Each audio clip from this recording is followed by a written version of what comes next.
The Esoteric Order of Roleplayers present Horror on the Orient Express, a luxury campaign spanning the European continent, with David Larkins as the keeper of arcane lore.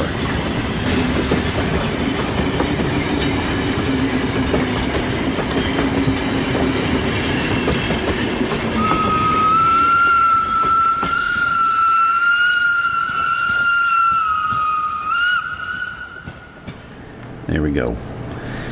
So we're doing a Duet special edition, I guess. Sure. Yeah. To keep Padma sort of in the narrative to some extent, as our busy lives are preventing regular Sunday attendance. For a little bit. And but that's fine. So in the meantime, we're going to do this, and of course, I'm going to kill two birds with one stone by making it applicable to the main narrative of the ongoing story. Ooh. Yes, in a way that is similar to the prequel adventure that I just ran. Cool. Yeah. There will be other flashback scenarios yet to come, though, so...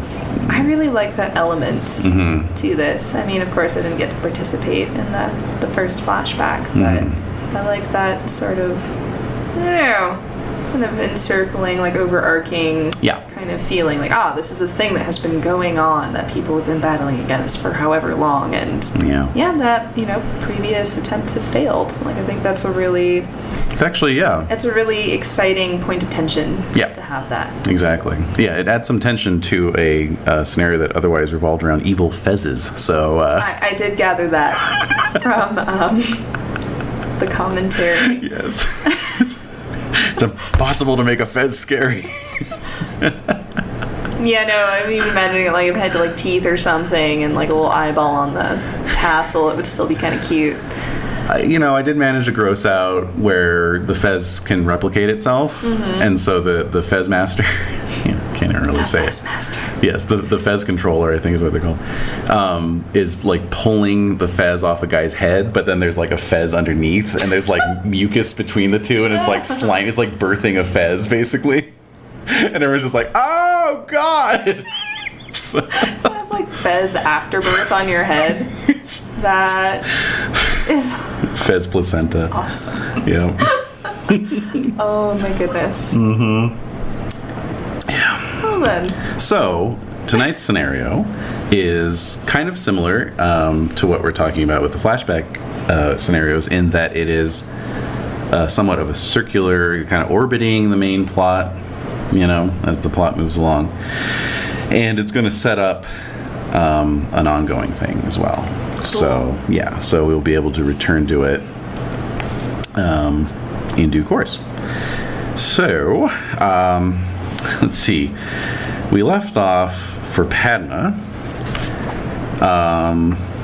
January 1st, 1923. Right. Okay. So we had January 1st, then we had the talk on the 3rd, and she was present for that. Yes. I have my tiny... Oh, okay. My tiny calendar. Great. Excellent. It looked like we were supposed to arrive in Paris on the 8th, but I did not leave for Paris with everyone else. Okay. They have just left because they... On the 10th still? No, they well, let's see, the 8th is a Monday, right? Yes. Okay, yep, that's where we're at in the main narrative. Oh, okay. Yeah, they got hung up on Sunday the 7th with a little side investigation. Oh, okay, I recall that. Yeah, so which nearly killed them. It wouldn't be Cthulhu without some random and meaningless death. That's right. Not really. Yeah, so ostensibly, really, the last we saw of Padma was in that first week of January, 1923. That's right. Okay, so, and she was, of course, going through the diary. Oh, yes, belonging to Mr. Jandis, right? Because she is now in possession of his interdimensional mirror. Yep, the mirror. And his library on quantum fourth dimensional mechanics, or his selected books at least. Yep. Okay. And then, in addition to that, she was reading Professor Smith's diary from 1893. So she's had a lot of reading. I mean, she's an antiquarian and an old lady, so an antique antiquarian. Yeah, that will tend to happen. So, one other thing that has arrived at her location in Kensington Gardens, I believe. Is that? Oh, actually, it is in Primrose Hill. Primrose Hill. Which is not far, I believe. Right, same general neighborhood. So something else that has arrived in Primrose Hill is a somewhat belated Christmas present. Comes wrapped in butcher paper, but when unwrapped, reveals a wrapped present within. With a tag identifying the gift giver as Alan Bennett. Ooh. Whose current Buddhist name escapes me. Wait. I think you have it, yes? Do I have it? Swami Ananda Metia. Thank you. Yes. And so it is signed in that. We'll just call him Swami Alan. Okay, so Swami Alan. That'll be fine. So it has the shape and feel and heft of a candy box. Oh, Turkish Delight, maybe? Maybe. Let's open it. Mm-hmm. All right. Opening up, and it is indeed Turkish Delight. Yay! There is pistachios. there is a note to go with it. Okay. And let's see here. He says that he has sent you these candies, both as a seasonal greeting and as a means of meeting up with you one last time. Ooh. Yes, those are his words. He says, do not partake of these candies until you are ready for a deep slumber.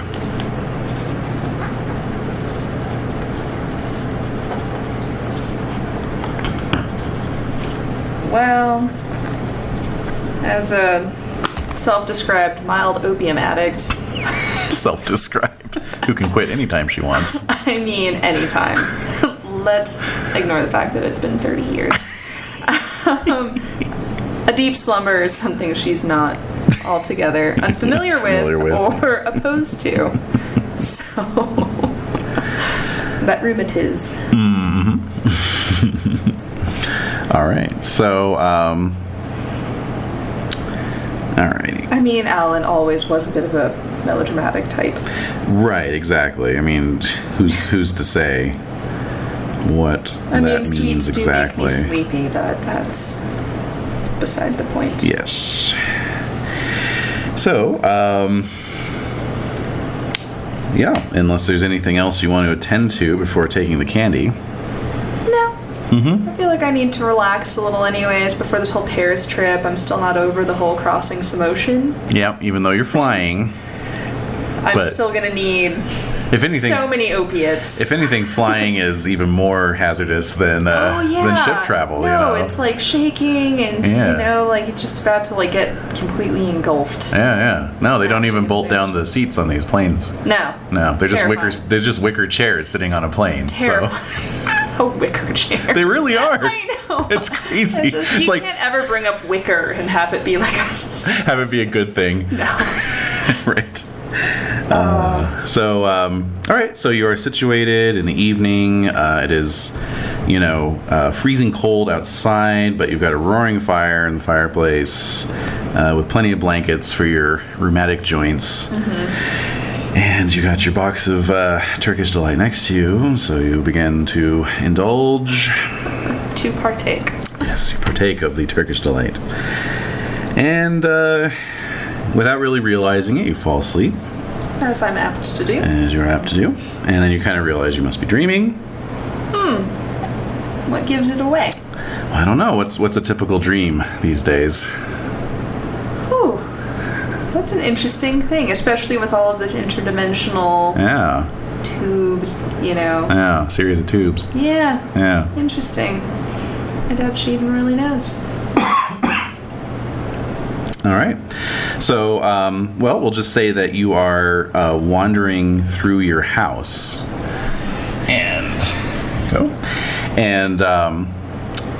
But you know it's a dream because the house has like certain features that it doesn't normally have. Of course. Yeah. So like, you peek through a service window that normally goes into the kitchen, and instead there's like this massive ballroom on the other side, but it's like totally normal. You're like, yeah, I should go in there and clean that out because there's a bunch of cobwebs in there because we never use it, that kind of thing. Hey, why don't we throw more balls? Really? Exactly. How long has it been? And then, you're kind of down at one end of the house, and you open a door that normally, yeah, exactly, normally is not there. And there's a set of stone stairs leading down. Ooh. I mean, it's my house. I'm sure I know where they lead. I'm just getting a little foggy. I'll go down them to remind myself. Certainly. So down you go. Down 70 steps. Ooh. Yes, 70 stone steps. As you descend, you can see a flickering of flame at the bottom of the stairs. And as you reach the base of the stairs, you see before you an octagonal chamber. Ooh.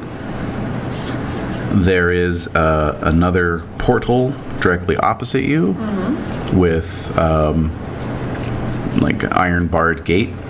Okay. There is a brazier in the center of the room that is burning. It's the source of the flames.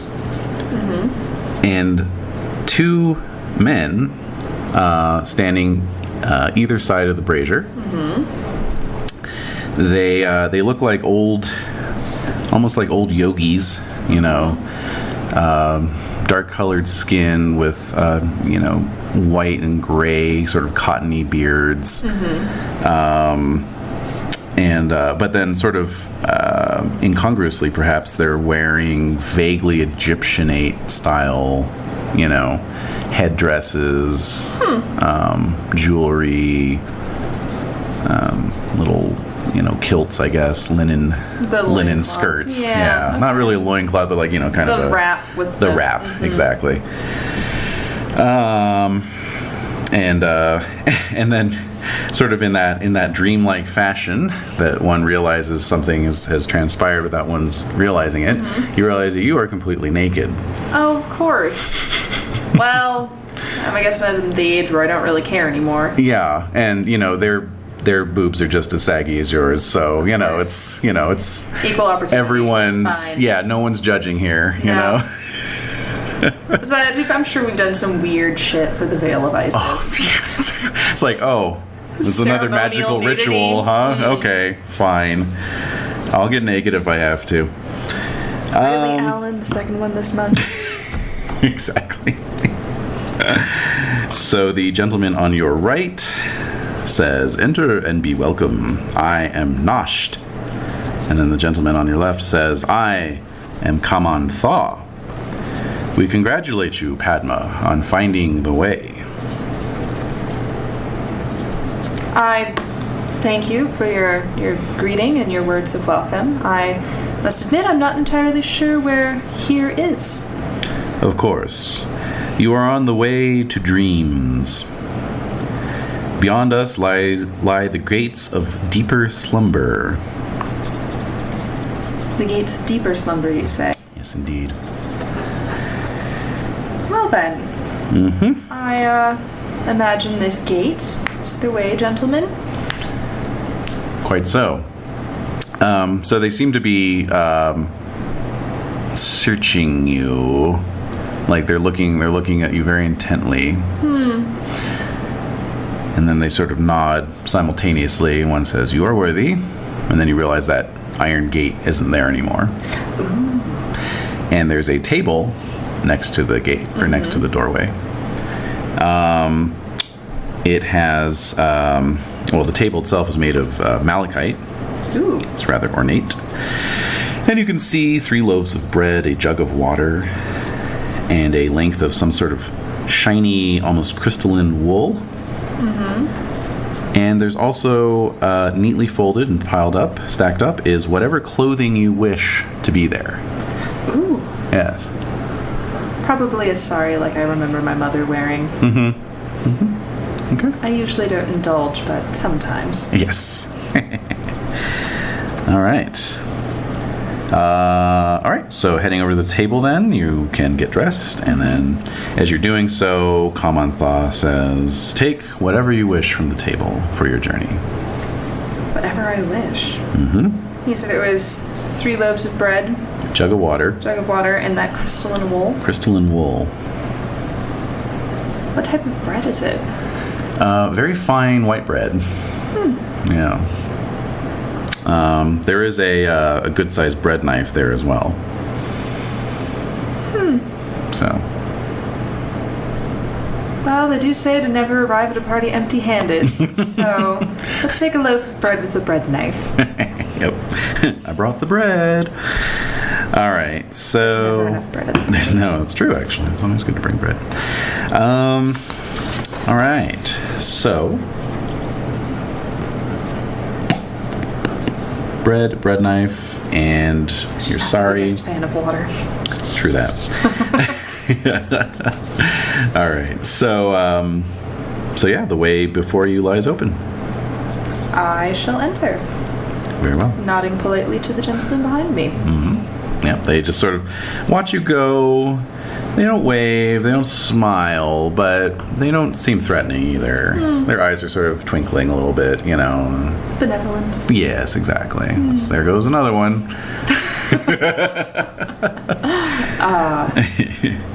So you begin descending.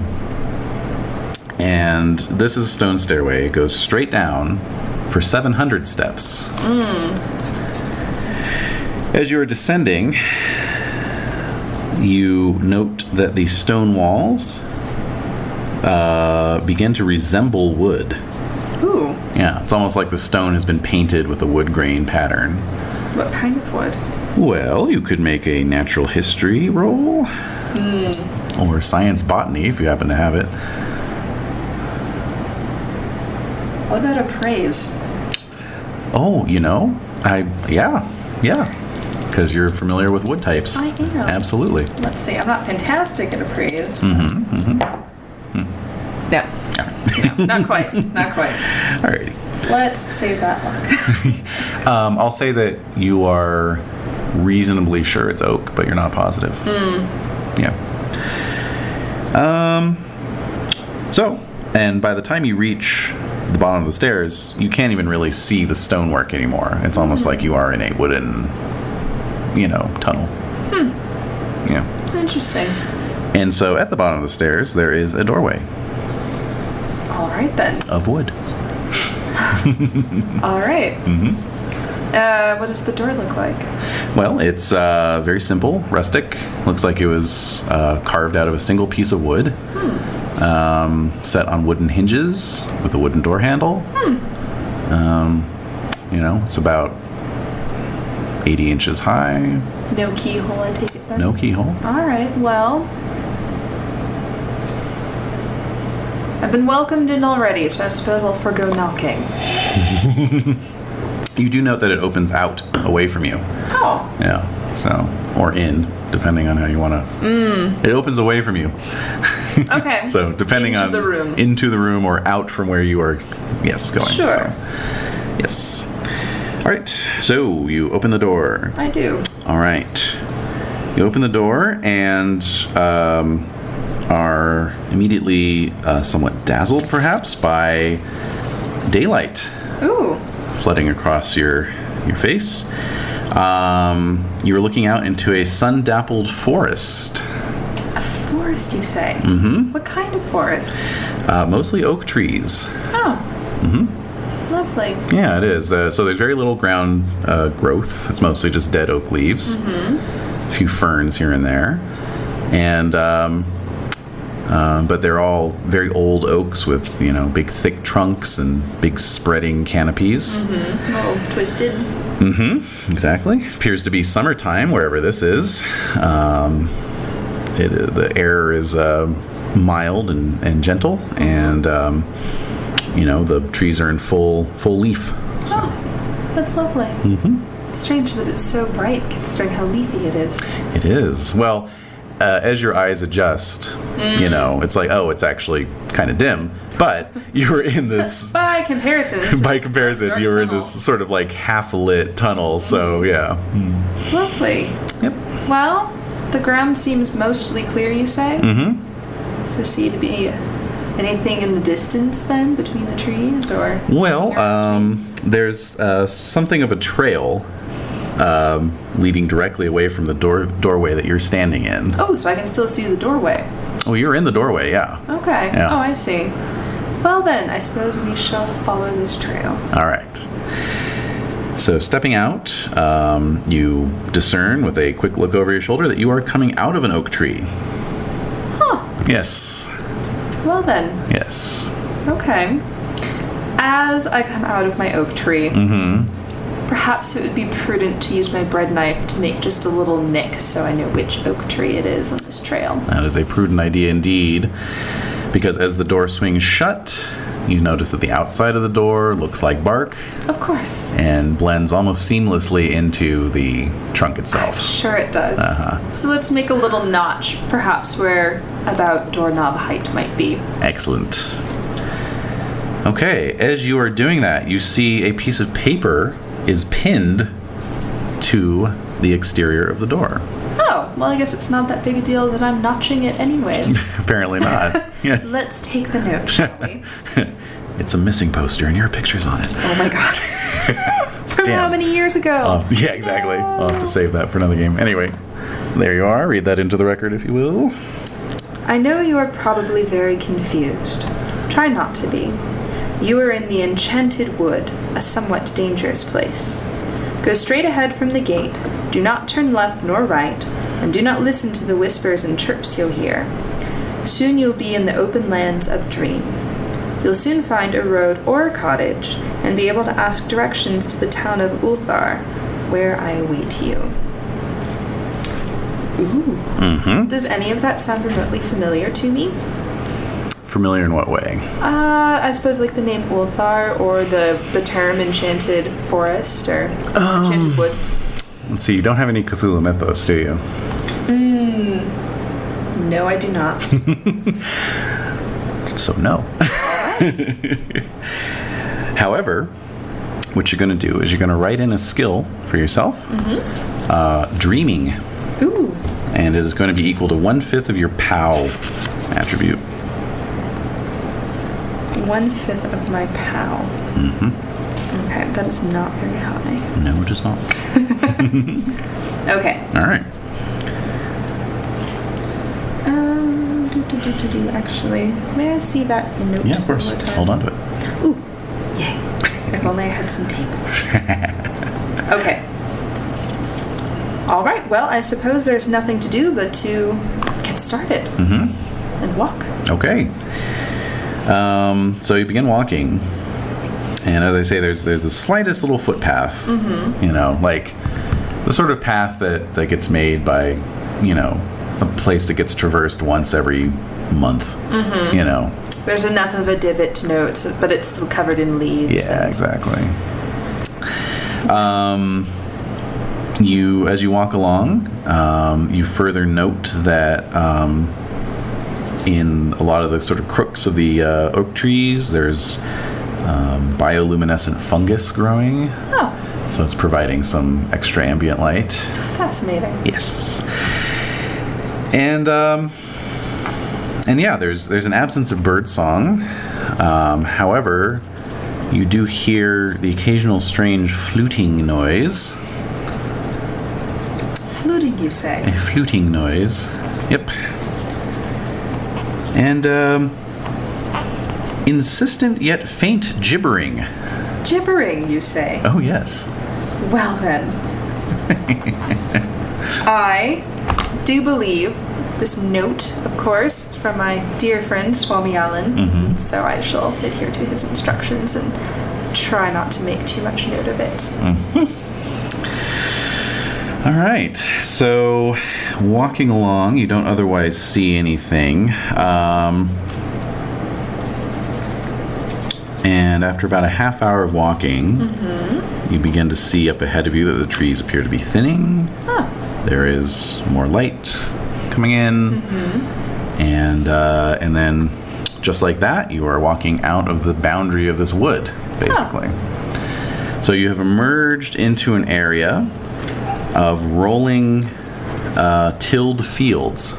Oh. Yeah. They're about waist high with various crops, oats and barley and But wheat. familiar crops. Yes. Oh. Yeah. Just like the familiar trees. Right, yes. That's a comforting thought. It is, yes. It's not growing humanoid homunculi or anything like that.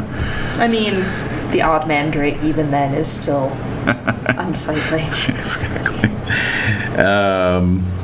Right, yeah, no, it's totally familiar. How wholesome. It is, quite. There's these rolling fields that slope gently down toward a blue river. There is the sky overhead is brilliant cerulean blue. Indeed, everything seems like kind of saturated color-wise. Perfectly pastoral. Yes. The wheat is extra golden. The river is, sapphire. As though to define the very color in and of itself. Quite right. It's lovely. And a little further off, you can see over the fields some chimney smoke curling up into the air. I suppose continuing on my way then Okay. towards the smoke. All right. So you begin going cross country across these fields. Oof. Hopefully they have been evenly tilled. Yeah, it's a little hard going. I suppose at least I go slow. Exactly. But there's not too much ground to cover, fortunately, and soon enough you see these sort of rustic country cottages coming into view, just like field stone walls, thatched roofs, But there are several of them. Yes, there's 3 of them. Furthermore, they are situated on a road. Oh. And beyond there, you see the road kind of arching down towards the river and a wide stone bridge crossing it there. All right. Well, I suppose I'll go to the nearest one and knock. Okay. So, entering this little hamlet, you knock at the door. Just a moment. And the door opens, and a rosy-cheeked old farm wife type answers the door. She's wearing, an apron and simple sort of peasant dress, wooden clogs, right? She's got a little napkin on her head. Of course. The kerchief. Kerchief, yes, thank you. It reminds me of simpler times. Right. It kind of looks like something out of a storybook, this whole operation. So she opens the door and says, "Oh, goodness, a traveler." Yes, good afternoon. How are you today? Well, fine, thank you. How are you? Well, thank you. I happen to be making my way through this beautiful countryside and am trying to find the way to Ulthar. Are you familiar with such a place? Yes, dear. It's just down the road there. Across the bridge. Indeed. About, I'd say an hour's walk. Oh, lovely. But please, it's early morning. You must be famished, and it's still a bit of a walk. I don't need to tell you that the sun can really beat down on ladies of our age. Oh, well. Won't you please come in? I have some pottage. And so she indicates her fireplace. The bubbling cauldron. And you see the bubbling cauldron, yes. Goulash of grains. Yes, exactly. Blueberries and oats. So. Oh, well, I I really do have somewhere to be, but I would feel terrible turning down your hospitality. Thank you. All right, so check your hospitality, and you. All right, so you enter. Check courtesy. Yes, exactly. So you enter the cabin, and she, produces a wooden bowl with a wooden spoon and spoons up, a good heaping pile for you. Oh goodness. Mm-hmm. and a bit for herself as well. Lovely. Mm-hmm. Well, I must say I do appreciate your assistance. I don't have much with me, but if you'd care for some bread, I'd be more than happy to share and share alike. I appreciate it, but I'll have none of it. You are a guest in my house. Oh, thank you so much. I do appreciate the hospitality. I'm not very familiar with this place. Oh, well then. I suppose the most important thing to know is that when you come to Ulthar, you must not, under any circumstances, kill or injure a cat. My goodness, I can't imagine anyone wanting to do such a thing to those charming creatures. It's happened before, and never to the injurer's benefit. Well, I should hope not. That's just dreadful. I have to say, I have several fat little furries at my own home. Oh, excellent then. You'll fit right in. So, please tell me your name. I have to admit I'm a little remiss in my manners. Of course. You can just call me Nuala. Nuala? Mm-hmm. Lovely. And have you always lived here, Nuala? I have indeed. Born and raised in the village of Near. Is that near to here? It's the very village you're in. Oh, it's lovely, I have to say. I wasn't expecting the colors to be so vibrant. Oh, well, that's just how it is around here. Well, you're very fortunate. It's a lovely place. Yes. I've had some travelers through tell me most chilling tales of some of the lands further away.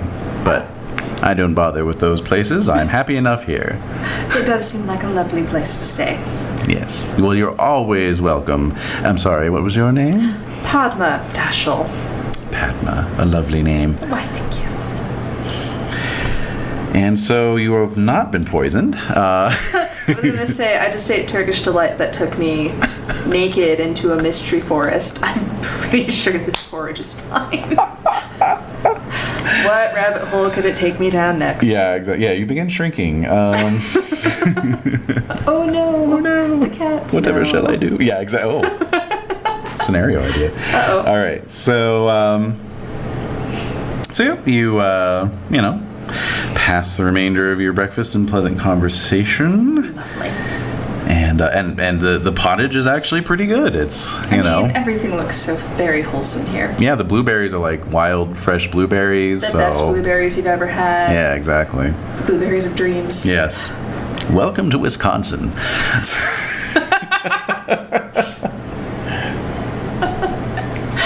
Oh my god. So, unless you have anything else No, I wish think to not. attend to. I know on the the road way to now, Ulthar. and yes, it was lovely having stopped in Near, and I do look forward to saying hello again on my next way back. We look forward to seeing you. I'll be sure to tell my husband and brothers and cousins and nephews all about you. They're off in the fields right now.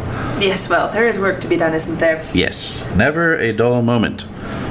I didn't see anyone in the fields, though, did I? Oh, they're out on the back 40. Oh, the back of 40. Of course. Yes. Of course. All right, so off you go for Ulthar. So you join up with this road.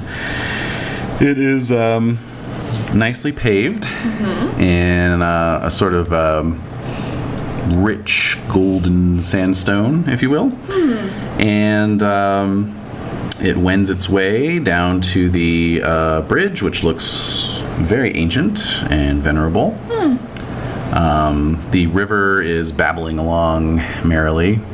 It's a good 100 yards wide or so. Okay. And as the road kind of comes down alongside the river,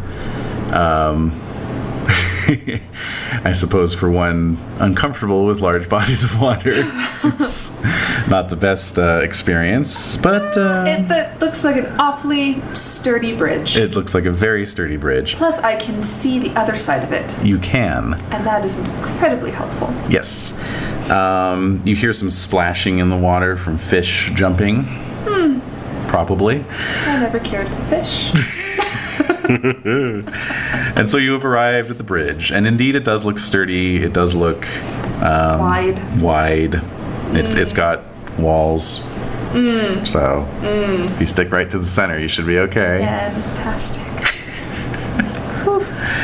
But why don't you give me a power roll anyway? Goodness. I failed. I might have to sit for a minute. You do, actually, yes. Yeah, well, you didn't fumble. So yeah, you've there's actually a little bench, near the bridge. How thoughtful. So, yes, you... I can see the other side. Yes. I can see the other side. I can see the other side. Why would Alan do this? He must have forgotten. It's been a while. Let's see. Okay, so you lose 3 magic points. Okay. Oh, there's no eraser. Oh. It's okay. All right. There's one behind you on the floor, maybe, but in the eraser spot on the floor. I spotted it earlier. Yeah, it's kind of. Hold on. All right. Yeah, I just happened to see it. There it is. Okay.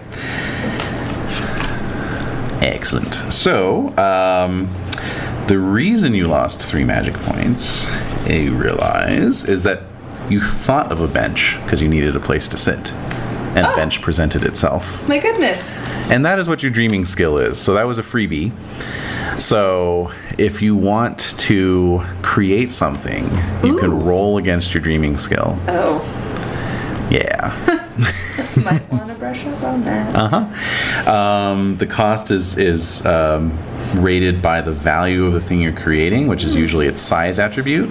Okay. Right? Unless you were like, I want to create, 50 pounds of gold, then it would be 50 because it's 50 pounds of gold, right? But say if I wanted to create, say, a key for a locked door. Right. Which is one single thing and quite small. Right. But if it's of value to you because you need to get through that door, then it might be rated somewhat higher. Okay. Okay, so it's a combination of how badly I want it and then also how much I'm conjuring. Yeah. Exactly. Okay. And so like for large objects, it's usually a quarter of the size. So I figured a bench would be about size 12. So you lose 3 magic points for that. Oh, okay. You can create living things, but it costs double the magic points. So let's say, hypothetically, for fun, I have 8 magic points, which then means that I would be able to conjure a living thing up to a size 4. Yes. And what exactly would a size 4 be? Like about cat size? About cat size, yes. Huh. Wildly convenient. Wildly. In Ulthar. Yes. Of all places. Of all places. I say. What are the odds? Well then. Yes. So, you have recovered your wits. You have gained an insight into how these things work. I have a little bolster of confidence then. Yes. Your insight came from your extensive readings and fourth dimensional, interactions and that sort of thing. Fantastic bedtime reading. Yep. So you began to think, yes, of course. Quantum theory dictates that anything we can imagine must also exist. For is there not infinite matter? Exactly. So, A second power roll. I think you're okay. Although, well, actually, let's have you make another power roll for a different reason. Oh. Goodness. I make it. Alrighty. So as you're crossing the bridge,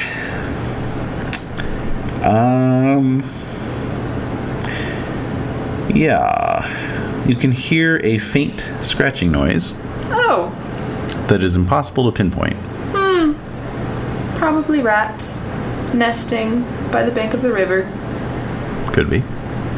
Why not? Let's get across this bridge. That's what I'm going to go with. All right. That's my story, and I'm sticking to it. That's right. Alrighty, so you get across the bridge. The scratching noise fades as you're about halfway across. They must be resting in the cross beams that might be there under the bridge. Who knows? I know nothing of bridges. Quick at my pace. My old lady pace. Start doing the old person power walking at the mall rate, and thank goodness. Yes. Every Sunday. Sunday 9. Sundays and Wednesdays. That's right. All right, so the road takes a couple turns. It's taking you through some gently rolling hills. Beautiful. Still the color, the green of the grass here on the hills is,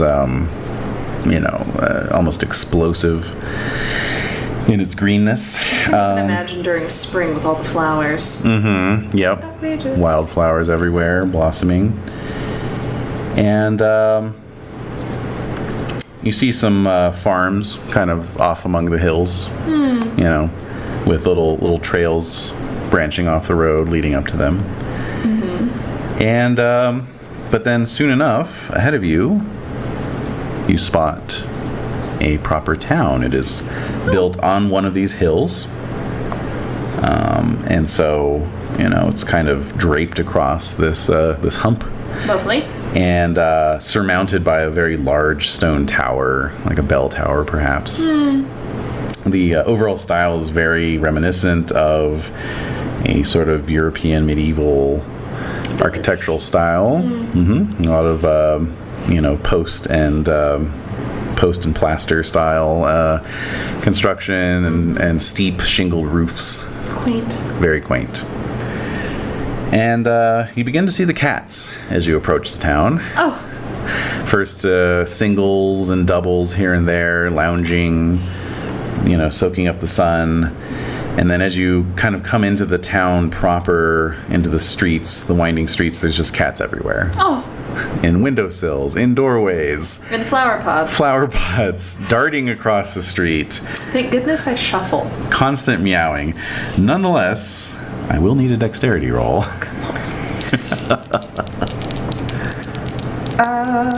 Thank God my luck is so high. I'm gonna have to spend a little bit of luck. Okay. Okay, there we go. Alright. I'm gonna spend 9 luck and make my dexterity roll. Alright. Sounds good. Okay, so yeah, you managed not to spill your ass over any cats. A fall at this age. Whew. No, not good. On a cobblestone street. Not recovering from that one. Nope. There's some falls you never get up. Oh gosh. So, let's see here. The folk of Ulthar seem friendly enough. They're, welcoming nods and smiles as you make your way through the streets. They are dressed in, a style of clothing to match their architecture. Kind of a late medieval style. So men are wearing hoses and tunics. And women are wearing, peasant skirts and fine supportive corsets. Yes. It's basically like a Ren fair. Fantastic. And yeah, it's a fairly active and lively little town. There's merchants hawking their wares from store windows and people bustling about on errands, and of course the ever-present cats. Of course. Yes.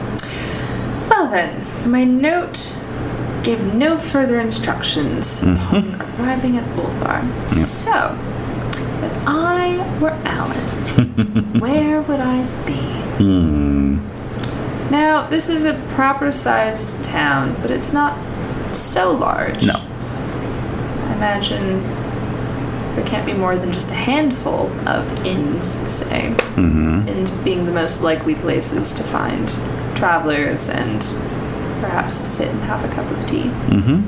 So maybe let's find the nearest inn and see if my friend Alan has checked in. Okay. So you begin kind of looking around.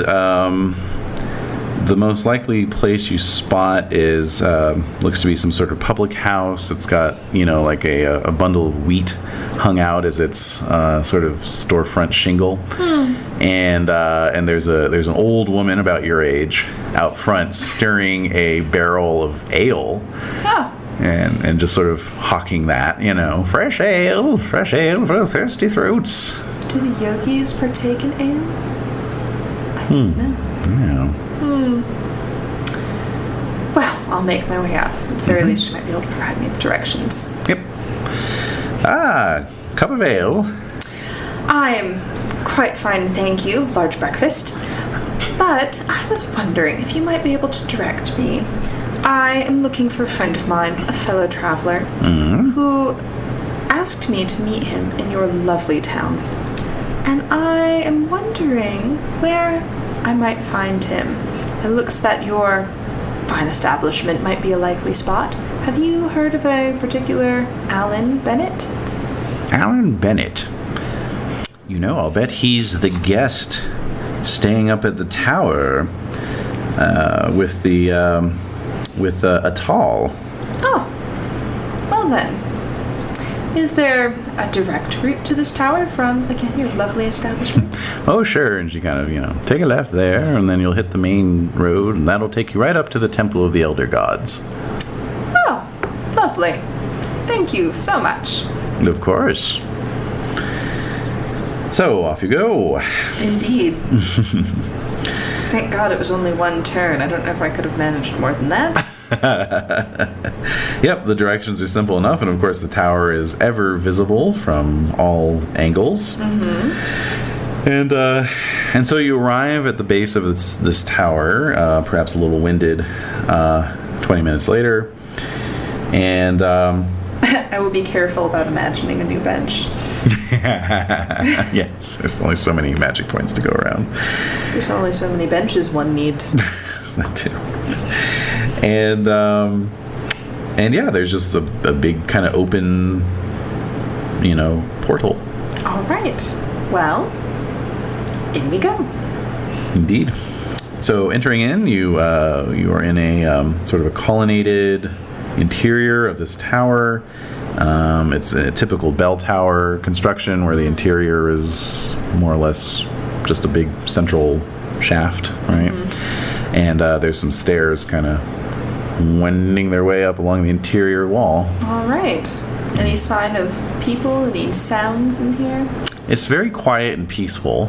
Lovely. Yeah, but no people around. I think I'll call out hello.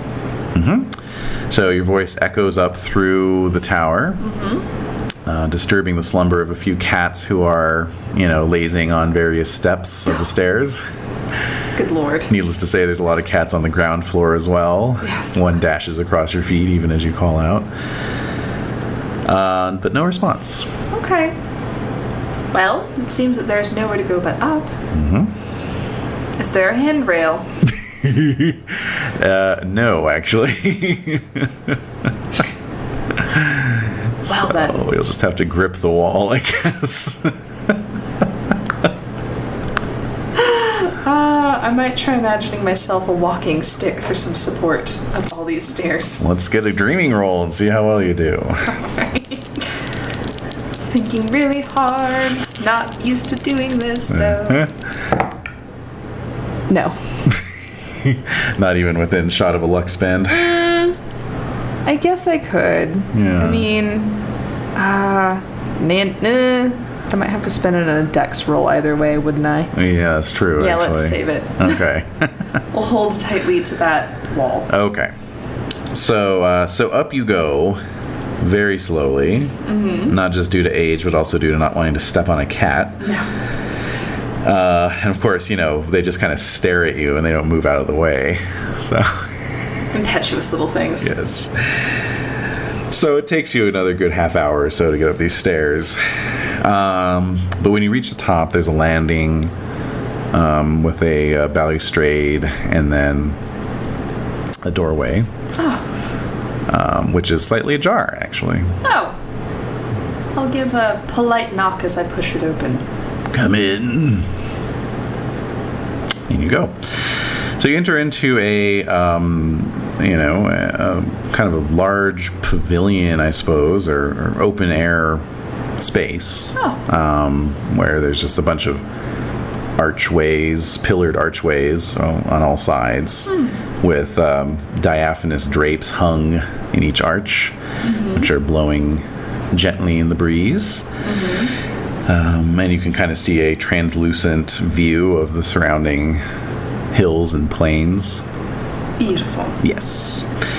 And so reclining on a daybed under a censer burning incense is an aged man, not unlike your duo who welcomed you to the gates of deeper slumber, although sans Egyptian garb. He's wearing sort of satin and velvet robes, actually. Oh. What colors? Burgundy, red, black, with green and gold accents. And so as you come in, he kind of, struggles to get up off the bed, which you notice carved entirely of ivory. Wow.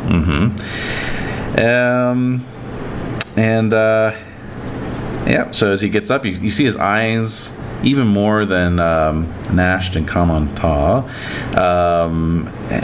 twinkle with a sort of youthful exuberance. And he says,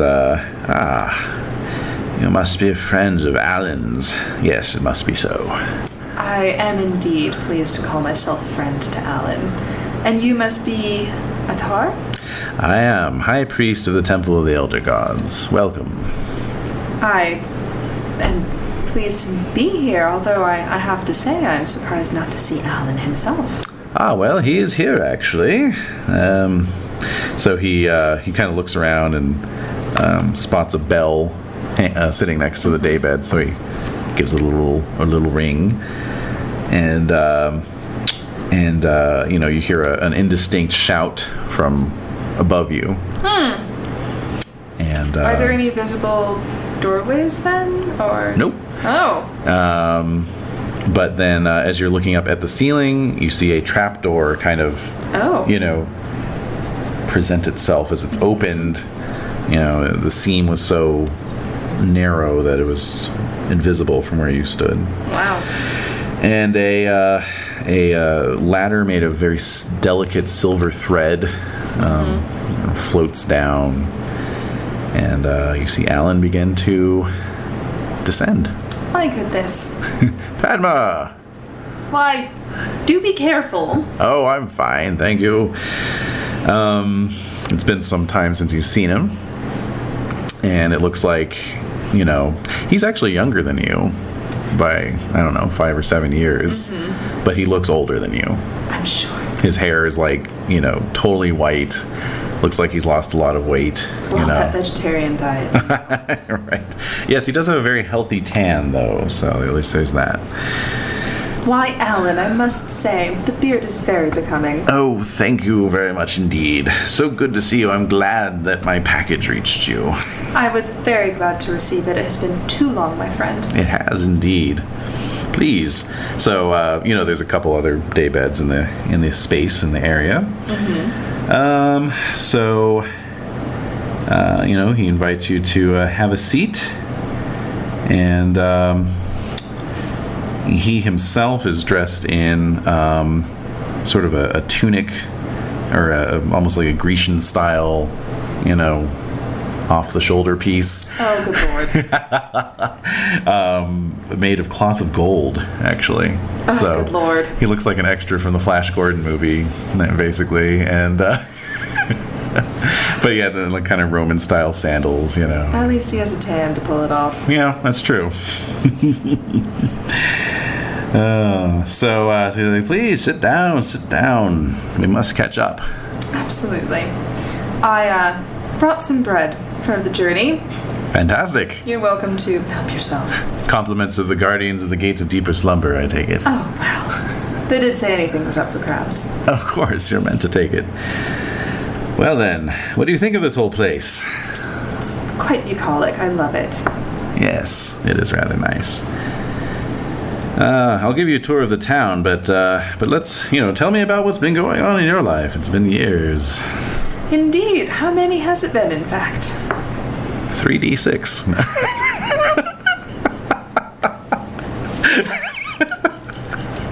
You're like, I'm rolling it. 15. It's been 15 years. I imagine the cross-continental journeying would probably make it difficult. Yes. He being in India, me not wanting to cross the ocean. Yeah. Not just India, Ceylon, so... That's true. From one island to another. Good lord. But of course you were regular correspondents. Absolutely. Well, just keeping up the shop, of course. Mm-hmm. Run into some interesting characters and have come across some new topics of study. So that's been exciting. Oh, good. I've come up with a new apprentice. He's lovely. Excellent. And I've acquired a trans-dimensional mirror. You don't say. Good fun. I wonder if it could provide access to these lands. It seems that its ports of access are limitless. So, Fascinating. goodness knows. This is probably down one tunnel or another. I've wondered myself whether it was possible to physically travel to these dreamlands, as I call them. We, of course, are here in our dream incarnations. Soon you'll wake up and you'll be back in the waking world. Oh, As for myself, I intend to stay. do you? Well, back in the waking world, I have what they call a terminal disease. Oh, But if one is sufficiently anchored to these ephemeral lands, one may live on after death. fascinating.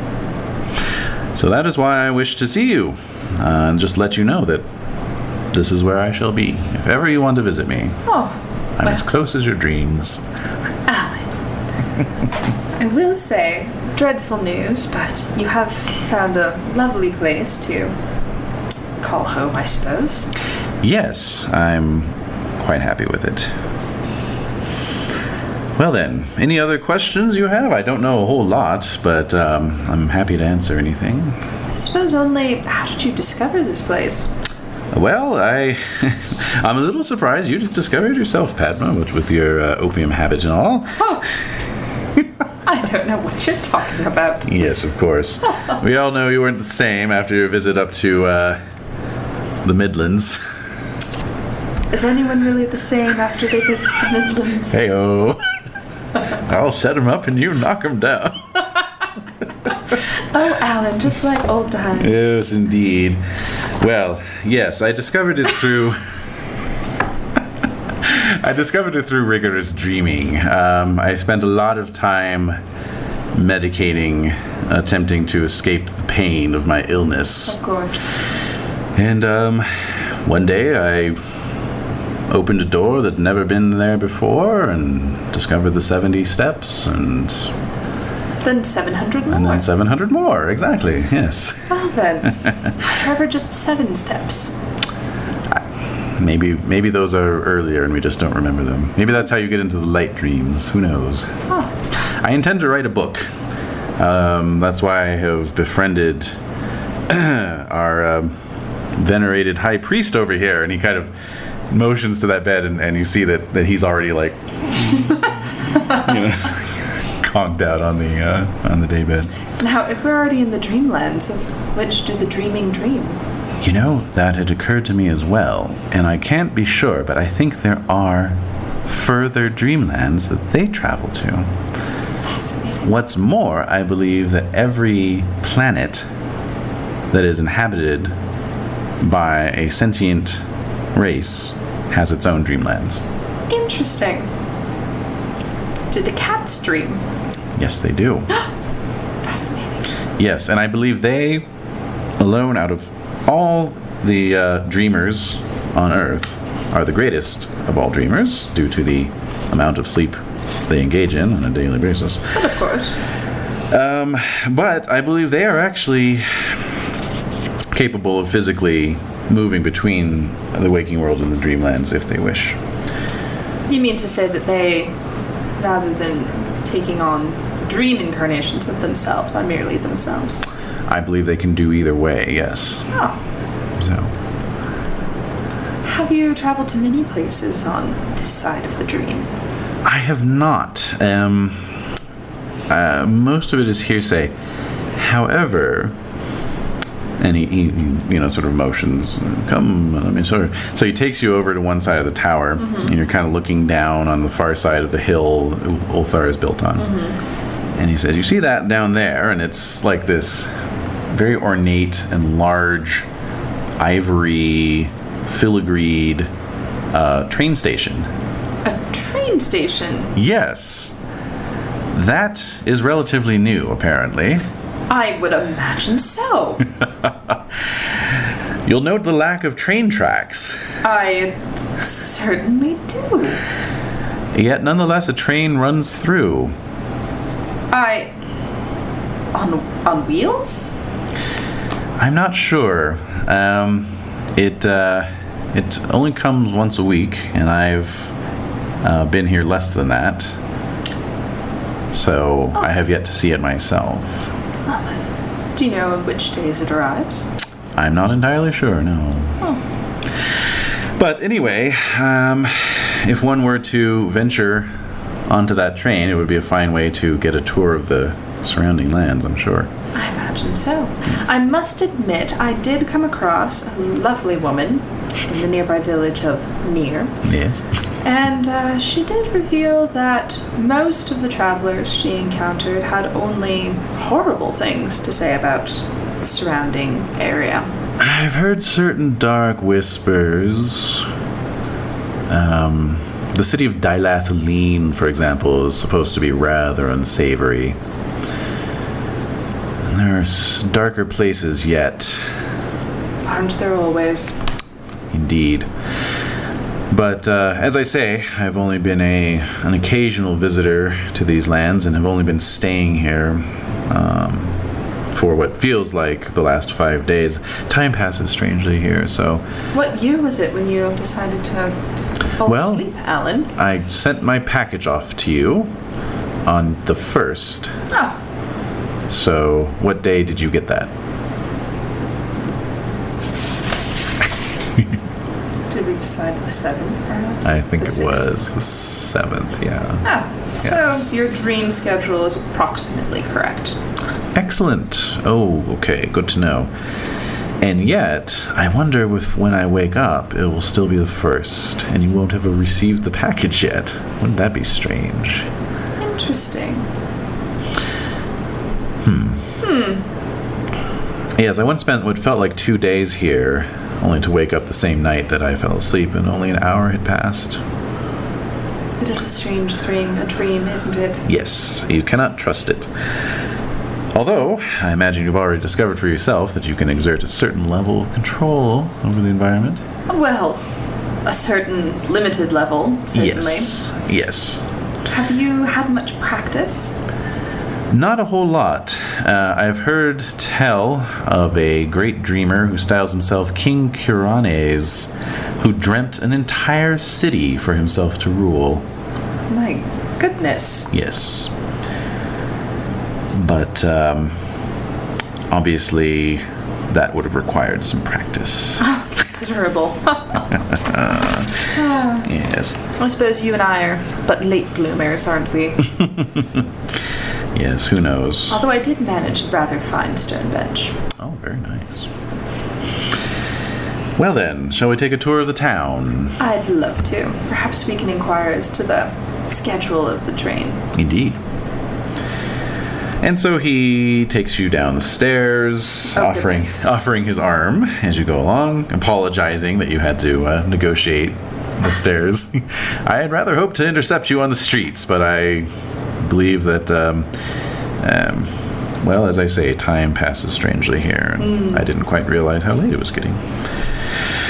So, out of the tower, he takes you around the town, and, it's like, maybe like population 1,000, it's 50 households or something, or no, it'd be more than that,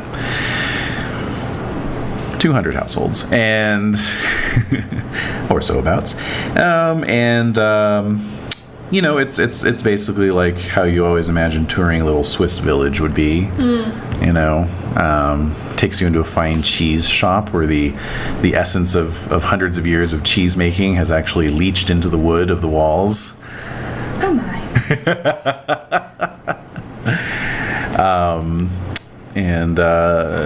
Shows you some rather impressive wood carvings and cuckoo clocks in another craftsman's store, and of course an extensive cat supply shop with cat trees and all sorts of I'm imagining a man who does nothing but install climbing cabinetry throughout your home. Really elaborate stuff. Yes. That's all he does. Yeah. He slips through next year. Yeah, what I can do is I can come in and knock a hole in this wall here and just put in some PVC piping so they can go between the rooms. They're going to love it. The kitties love it. All right, so... Sold.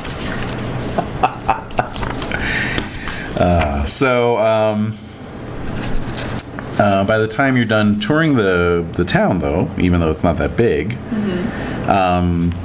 a sort of fog or mist has descended, and the sun is beginning to dip a little bit, and so it's giving the whole town this diffused golden light effect. Question. Yes. Because we are in the middle of a bit of a clearing. But I imagine there are still trees around the town and in the town. Do any of them have the same strange bioluminescence on them? A few of them do, yeah. Okay. He tells you a little bit about the enchanted wood. He says it is haunted by the loathsome Zoog. I'm sorry. The loathsome what? Zoog. A Zoog, you say? Oh, a Zoog, I say, yes. Alan. A Zooga. Haunted by Zoog. What? Alan, what on earth is a Zoog? Oh, they're hideous little creatures. I had a run-in with a pack of them once. Pack? Yes. Fortunately, I happened to have my walking stick with me, but they still left me with some nasty bites. Oh. Imagine, if you will, a combination between a screeching monkey and a mole. Oh. Yes. The diggy bits? The pink, fleshy, mouthy bits. Oh. Yes. Disgusting. Loathsome, as I say. Size? Oh, not much smaller than these cats here. Oh, well, thank goodness for that, at least. Yes, quite. No, I wouldn't have risked you going through those woods if they presented any kind of greater danger. Pesky. Quite. So let's see here. Yes, as you are discussing Zoogs and the warm. I swear you made that up. I did not. You, sir. Zoogs. What? Where? See? Well, I'll just take your word for it.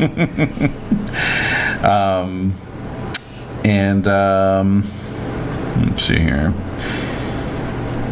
Okay, and so as you're discussing this, you actually hear something. You hear the sound of people running and shouting to each other. And somebody... Excited. The Zoogs! No. Somebody said the name! I thought it was 3 times. No, and some little kid is running past you. He's like, "The train's coming! The train's coming!" I'm gonna smack Alan on the arm. Alan! I heard. I'm not that old. Quickly! Escort me. Okay. So you join the sort of flux of people making their way down towards this train station. So you can see a carved wooden arched sign that reads Ulthar Station. Oh. And as I say, it's kind of a filigreed, ivory-colored platform. It is quite handsome. There's a carpet of blue and red embroidery with gold accents that covers the most of the station platform. As people are getting up on it. As you walk up onto it, even amongst all the feet, you can see that the embroidery reads, "The Dreamlands Express." The Dreamlands Express, you say? I do. I am not entirely sure. That sounds so familiar. Trains. You also note that off to your left, a spacious length of the platform has been cordoned off with a red rope secured between two brass poles. Hanging from the red rope is a small, exquisitely hand-lettered sign reading "Cats Only." And sure enough, some cats are assembling on the far side of the rope. Do any of them have luggage?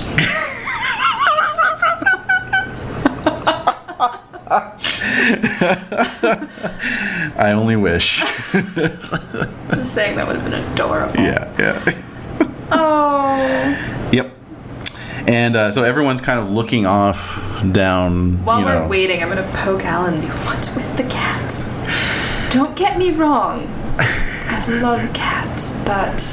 Well, apparently, and he kind of like takes you aside, Apparently, there was once a man who lived in this village who was very cruel to cats. He would kill any cat he saw, skin them, torture them.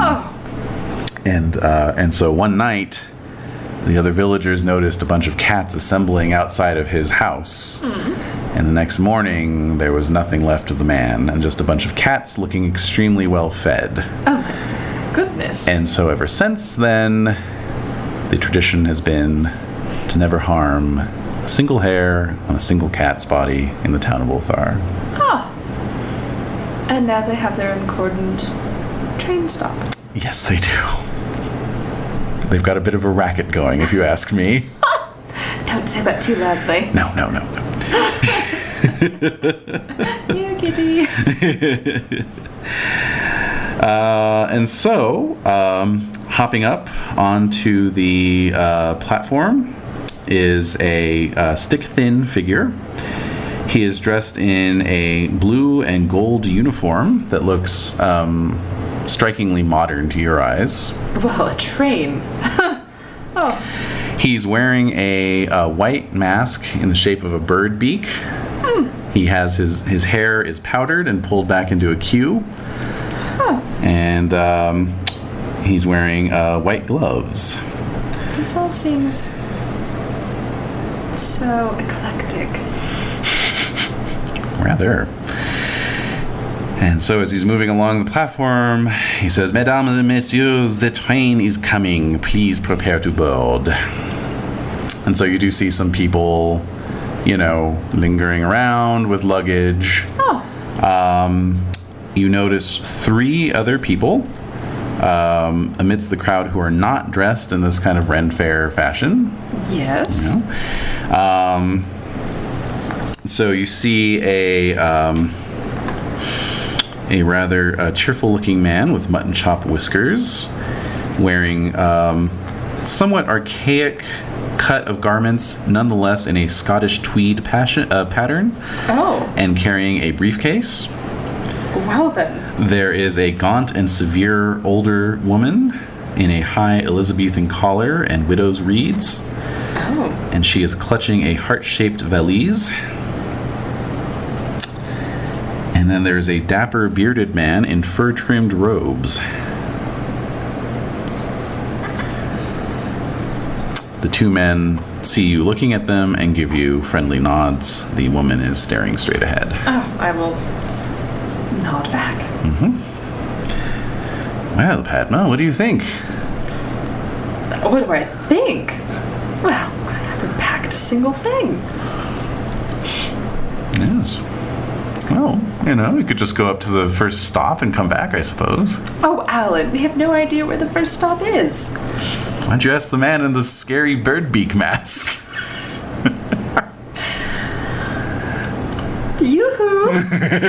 Pardon me. Yes, Henri is here. How can I help you? My good sir, we were wondering, could you provide us the name of the nearest stop on said train? Yes, of course. The first stop is the city of Dalathlin. Oh. Beyond that, we will be continuing on to multiple destinations. If you like, you can pack your greatest fear or regret and bring that with you. And then at the end of the line, you may hurl it into the great void. You don't say. I do indeed. Whip my head at Alan. Well, I suppose I have been in equally unsavory places, being, well, an antiques dealer of sorts. Mm-hmm. So Dalathlin, I'm sure, can be no worse than the average port town in, say, Spain.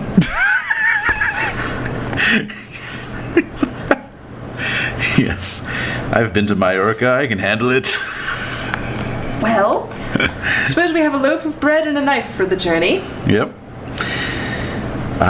Yes. Well, I have to say, the prospect of unloading one's greatest fear or biggest regret is something everyone dreams of.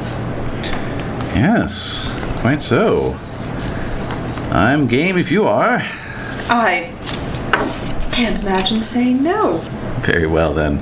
So he turns to the conductor. I say, 2 tickets, then. And the conductor reaches in his coat and produces 2 tickets that are printed on, like, paper-thin silver. Silver with the consistency of paper, basically. Oh. Well, I suppose we do have cloth of gold, so what will they think of next? Yes. So, and he hands each of you the ticket, and he says, no charge. Oh. My good sir, why, thank you. And then he pulls out a gold pocket watch, flips it open. Right on time, as always. Click. Sits it back in. Yes, his pocket watch clicked in a French accent. I would expect nothing less. Click. And so as he says that, you begin to hear this kind of like somewhat regular thumping sound. And then I do say, does it sound like something is running our way? And then like steam begins to kind of curl up around the platform, but not from any like visible source. And then out of the roiling bank of steam, you see a monstrosity emerge. Oh. It is a bloated, bulbous mass. Basically like an unholy combination of an octopus, a centipede, and a spider. Oh. Draped in jelly. Oh. Hold on. Octopus, centipede, and spider. And spider. Draped in jelly. It was the draped in jelly. Mm-hmm. Mm-hmm. Mm. It's like a jelly fondant underneath or covering everything. Wow. Aspic, exactly. And then from under the undercarriage, if you will, is these sort of spidery, centipede legs, and then like a bunch of just sort of tentacular appendages, all providing locomotion. I suppose that explains the lack of tracks now, doesn't it? It certainly does. Yes, it looks like it was dredged up from some unfathomable depth. I suppose we are in the Dreamlands, aren't we? Mm-hmm. And the tentacles are sort of, doing their little tentacular dance around the edges, of this thing's bulk, little cilia. And then you see, as it's coming out of the steam, that another one is behind it. And it's kind of attached by a colonic tube.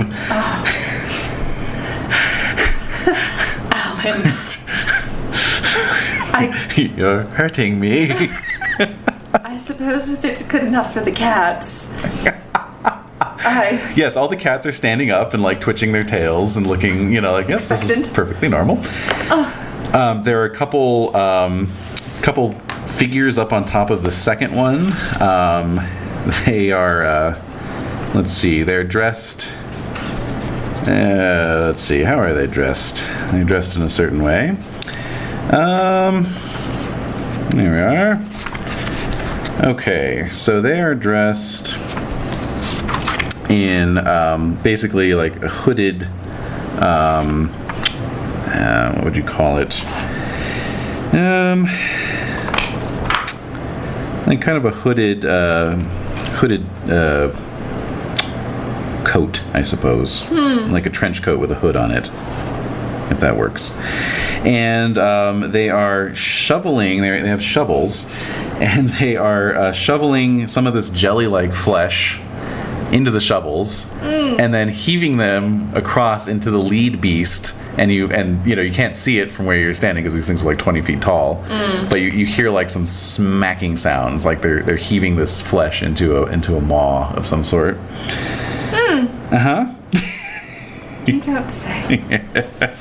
And actually, as the thing gets closer, you can see that beneath the hoods, these tenders are also wearing masks. Although instead of being a bird shape, one is like smiling and one is frowning. Oh, the comedic, tragic. Yes. Duet. Yes, exactly. Interesting. And then out of the steam, yet more of these monstrous carriages emerge. However, these all have... Well, the third one... Yeah. These all have sort of superstructures on top of them. Oh. Yes. They are sort of like in the same style as the train platform, which is to say ivory-colored, intricately carved with lots of filigree and curtains. Oh. So it would seem that this first creature is the boiler room, shall we say, the engine of the train, and right. The rest are the cars. Yes. We won't be sitting directly on. No.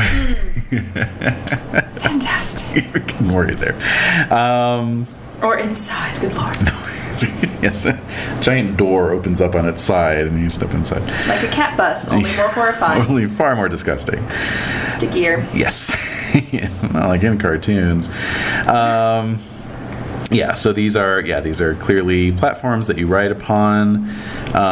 They're vaguely reminiscent of train carriages, actually. They have like regularly spaced arched windows, I assume seating. Yes, probably. Ah, yes. Yeah. And you see ladder, descending from each. How sticky is that ladder?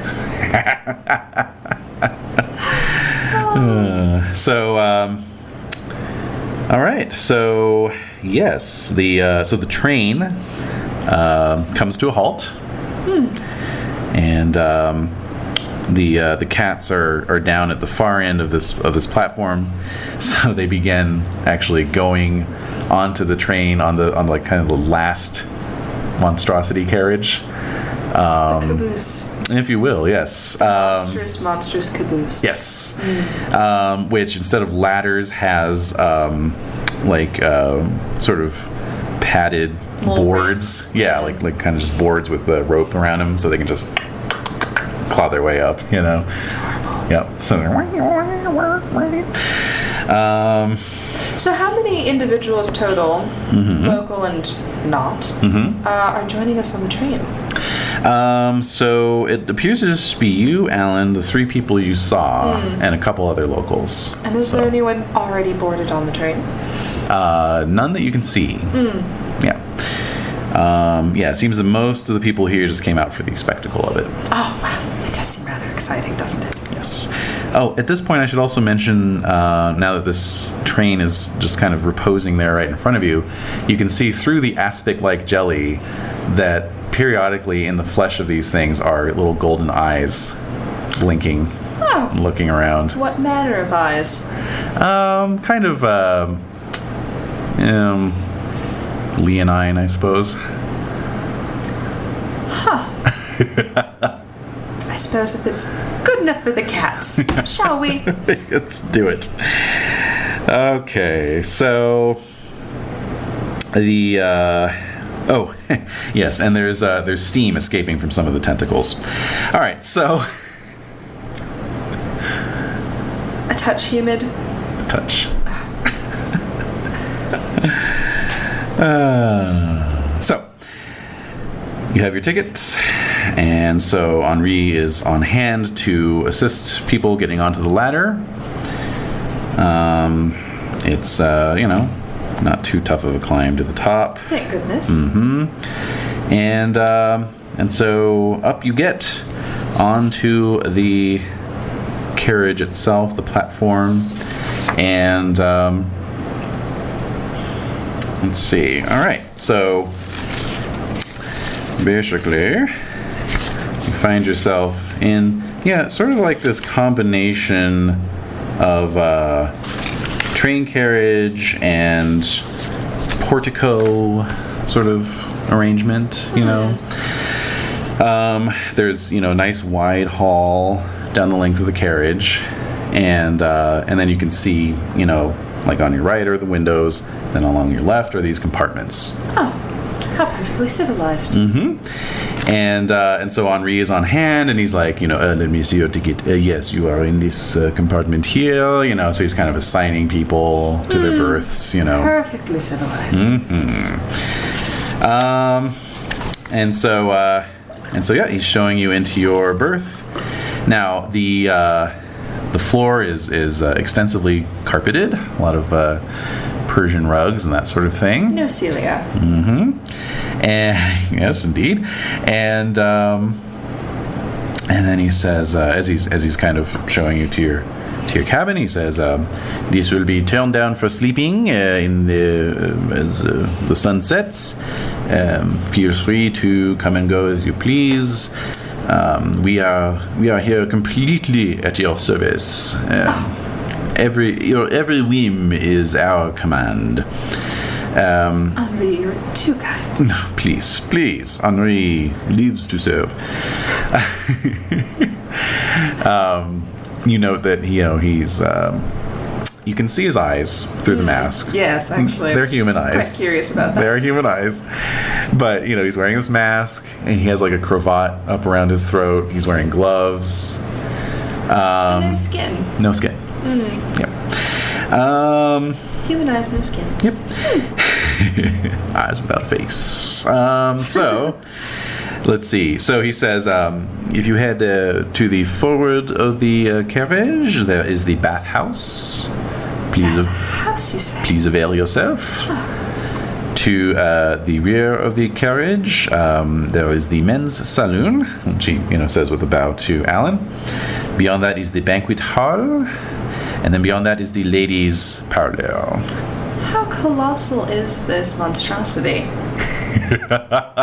Or is this one of those, the interior is much larger than it ought to be? It was kind of hard to say in all the roiling steam. Sure. But it definitely looked like it kept going. Okay. Yeah. So it is within proportion to the creatures that we are astride. Yes. Fascinating. Yes. So I suppose really at the end of the day, these aren't much worse than Fido, are they? Good old Fido. So that's more or less the lay of it. Well, I must say, Alan, I'm feeling quite peckish. I had a hearty breakfast, but apart from that Turkish delight, not a thing since I've fallen asleep. Quite right. Off to the banquet hall, I'd say, eh? Absolutely. Very good. All right, so you begin to walk. What are you thinking about? What are you going to throw in? Oh, well, I suppose my crippling fear of the ocean is an obvious choice. I'd say that's a good one. But to be honest, I think that my deepest regret in life, which truly has been what has driven me to my moderate opium addiction,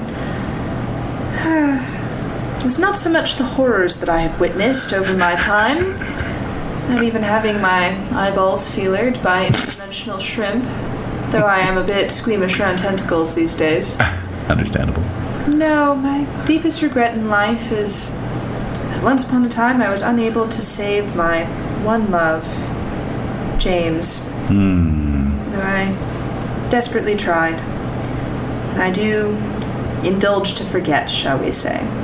Yes, understandable. I suppose I would hope that he is at peace wherever he is, and would wish for myself in my advanced age to allow myself some peace as well. I think that's a fine thing. A fine thing to be rid of. And you, Alan? I'd say my memories of all the pain that I went through over these last years. It'll help me sleep better at night. Truly, to have that last tie to your earthly body, shall we say. Yes. I mean, all in all, I feel I lived a good life. I brought a greater awareness of the ways of the Buddha to the West, which was ever my intention ever since I first discovered the teachings myself. But it came at a great personal cost, and if I can leave that behind me, then I'll say it was truly a life well lived. Indeed. Well, I'm excited. I am as well. I must say, the second tea, I don't know, the prize at the end of the trail made it seem all much more exciting and less dangerous, you know? More Yes. adventurous. Yes. I quite agree. Well then. So as you've been talking, you've been walking, and you have you've passed between these two cars. There's a nice little bridge between the platforms. Atop the colonic structure. Uh-huh. Yep. Which you can hear like sort of faintly gurgling, you know. We will not be making our way all the way to the caboose, I think. Curiosity does not push us that far. It keeps the grass fertilized. That's all we have to say. And so you pass into, no pun intended, you pass through, and you enter into what must be the men's saloon. This is, again, this sort of portico style platform with these billowing curtains. And but instead of being portioned off into cabins, there's just a bunch of divans and large pillows and places to just recline. There are hookahs set up in strategic locations. And then there's a sideboard with a sort of a buffet set out with haunches of meat and ribs and hearty brown bread. Rustic fare. Yeah. And then Much as we might find in town. exactly. Love it. And then along the far end wall on the other side is a very impressive looking liquor cabinet. Wow. So you can well imagine this room filled with lots of billowing smoke and Mustachioed men. and harumphing and Harumphing. yes, and talking about the Afghanistan crisis or whatever. So Father's friends all over again. exactly. And so you pass through there, and you enter into the carriage that is the banqueting hall. This features a long table running down the center of the platform with chairs on either side, all of oak inset with teak. Wow. The table is covered with cloth of gold. The knives are of silver with rubies inset. Sorry, it seems a little silly that the fine garments of my dear friend Alan are suitable also for tablecloths. Yes, oh dear. I should have changed if I'd known. So the knives are of silver with inset rubies. The goblets are crystal. And yeah, so you see that your fellow passengers have also made their way in here. And so folks are kind of just lingering and standing around. How many individuals does the table seat? How far are the ends? The table looks like it could seat about 40. Oh. And there's only 5 of you. Wow. But of course you're at the beginning of the route. Yes. So yeah. So you're all kind of standing around, in that sort of awkward I don't know anyone moment. And then Henri appears as if from nowhere and says, please, Henri is here and dinner is almost served. And indeed, you can actually smell this delicious aroma coming out of what appears to be the kitchens. There's like kind of a walled off section at the far end of the carriage, You can hear pots and pans clanking and that sort of thing. I wonder what masks they're wearing. Yes, indeed.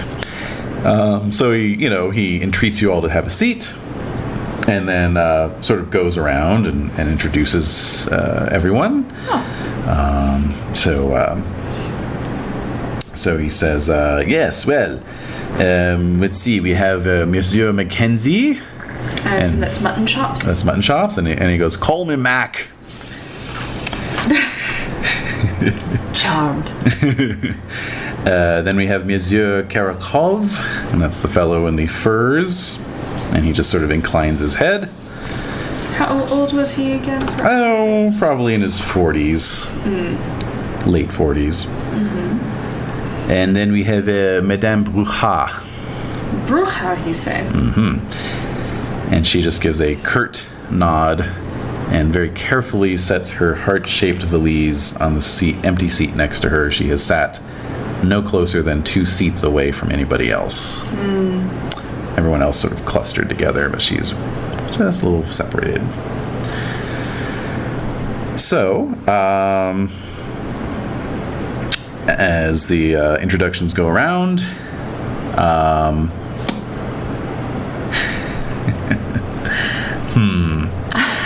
I'm like, okay. So as the introductions go around, Henri excuses himself and goes into the kitchen. And he kind of reemerges, and he's carrying a silver tureen, and he sets it down. Voila. And he whisks the top off, and it's cream of turtle soup. Cream of turtle, you say? Lovely. So he begins ladling bowls for everybody.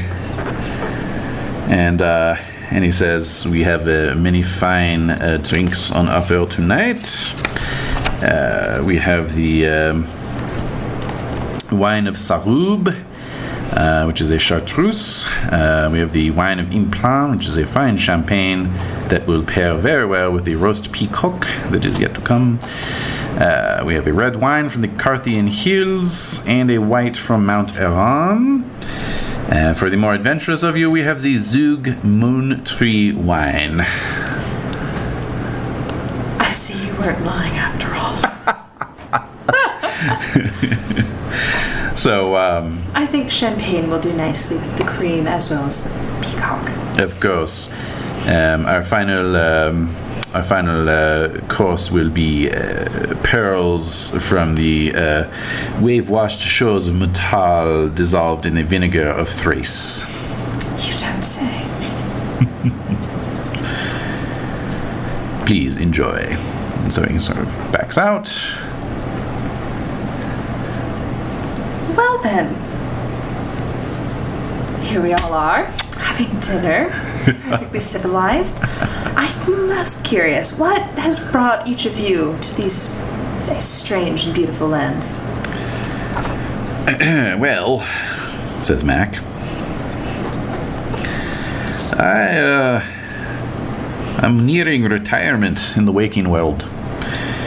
I'm looking... You are a... Yes, I'm a civil servant, bit of a courier, old soldier, fought in the Boer War. You don't say. Yes. But it's just all dry and soulless. I yearn to be a poet. Oh. I feel it within me. Oh. And he's kind of like patting his tweed and pulls out a little commonplace book. Oh. And hands it across the table to you. I do love poetry. Mm-hmm. So, Flick it open. Flick it open. Peer. Down my nose. Let's have you make an English roll to evaluate it. Its worth.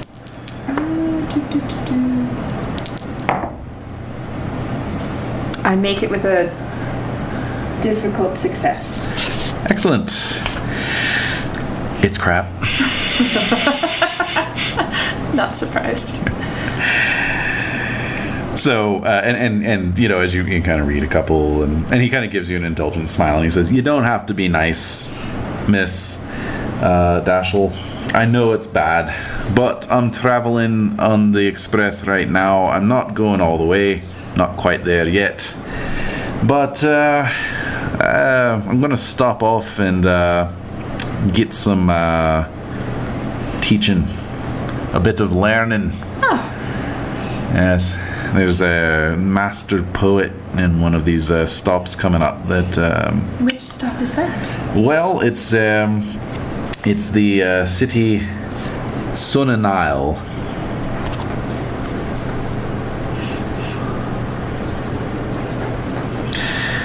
Well then, I must say, the heart wants what it wants, and self-expression is really all there is, isn't there? I think so. Wouldn't you say, Monsieur Karakov? And he kind of gives him this look, you know. And Karakov says, "I don't know what you're talking about, old boy." Oh, Monsieur Karakov, what brings you to these fine lands?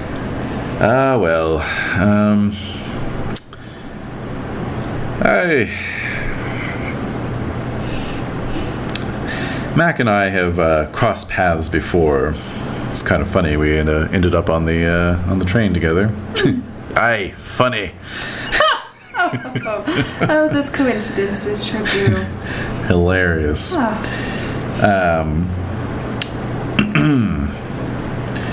No, but I'm here.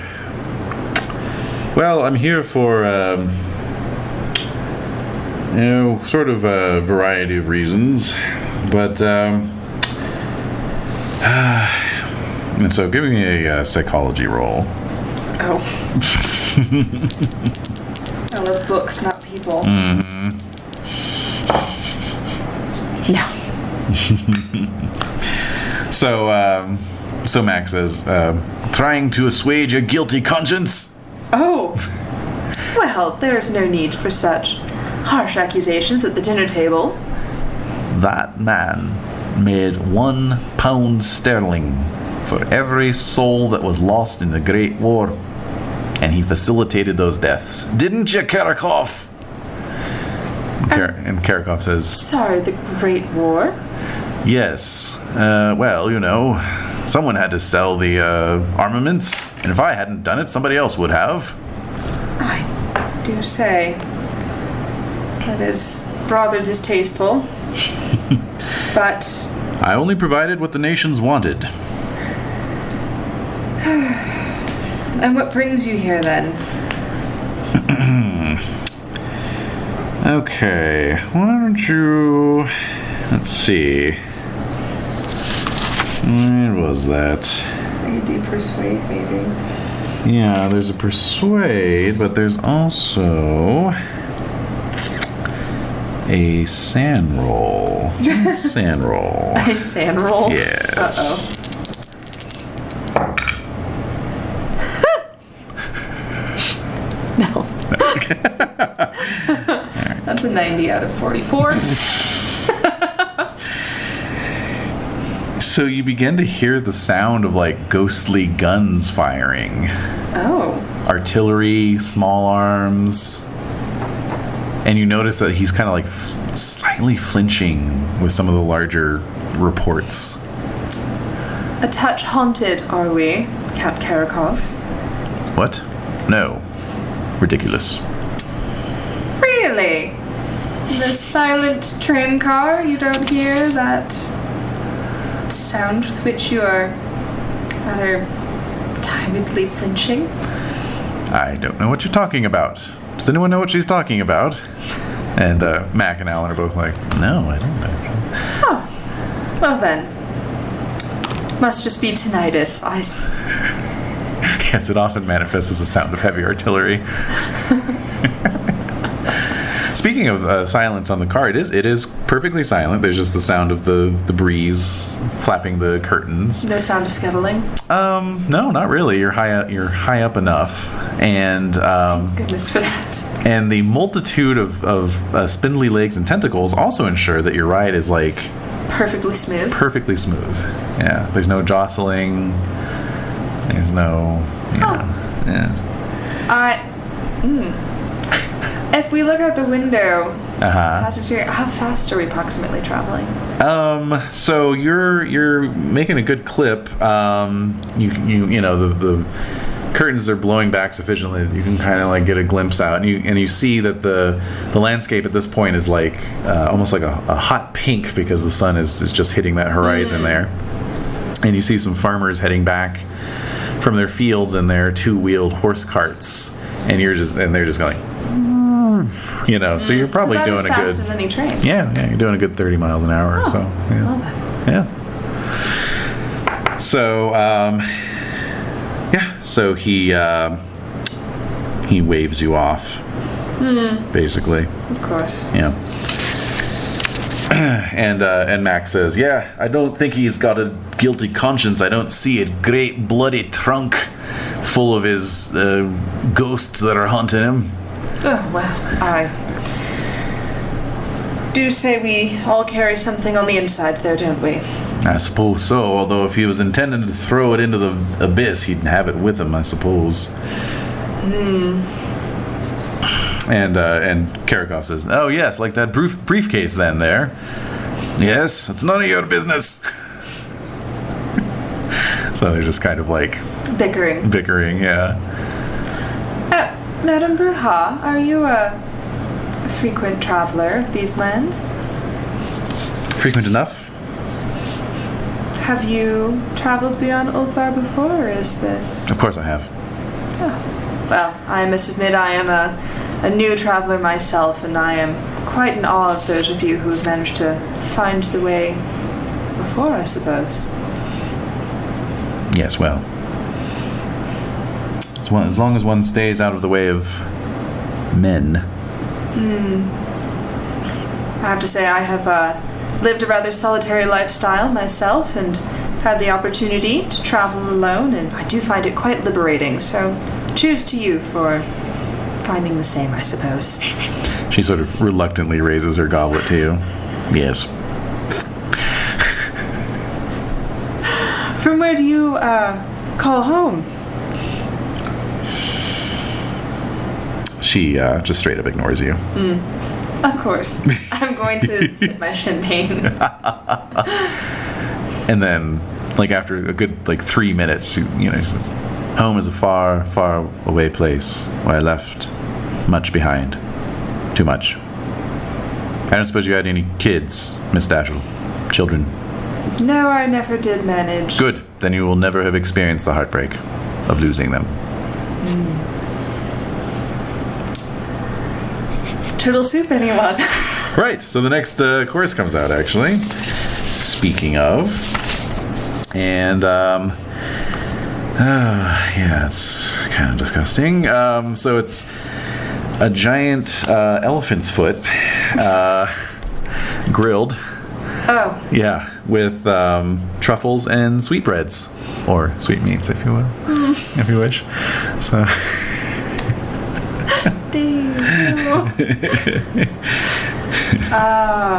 Yes, and so Alan says, "Oh yeah, elephant. Oh, very good. Yes, they had this on Ceylon." And he starts cutting off a slice. I was always rather fond of elephants. Actually, I think I'll save my room for peacock. Shrill things. Yes, yes, I don't mind eating those. And so the food continues to roll out. Sure enough, next up is the spit roasted peacock, along with pheasant, quail, and partridge. Is it like a turducken? Like a pheasant inside a peacock with like the partridge inside, because that would be hilarious. Do you know about the cockatrice? Not the cockatrice, but the cockatrice. Why, no, I do not. That was a medieval recipe. Oh, why would I know about medieval recipes? That was a medieval recipe in which you took the front part of a pig and the back half of a chicken, or vice versa, and sewed them together and roasted it up. Why would you do that? Why would you do that? I think my personal favorite was taking a roast chicken and putting quicksilver and sulfur into the cavity and then sewing it up, and it would make it whistle and dance across the table. Okay, that's actually quite entertaining. Yeah, it wasn't meant for eating, so. I should hope not. You know, you whip the thing off and the chicken's like...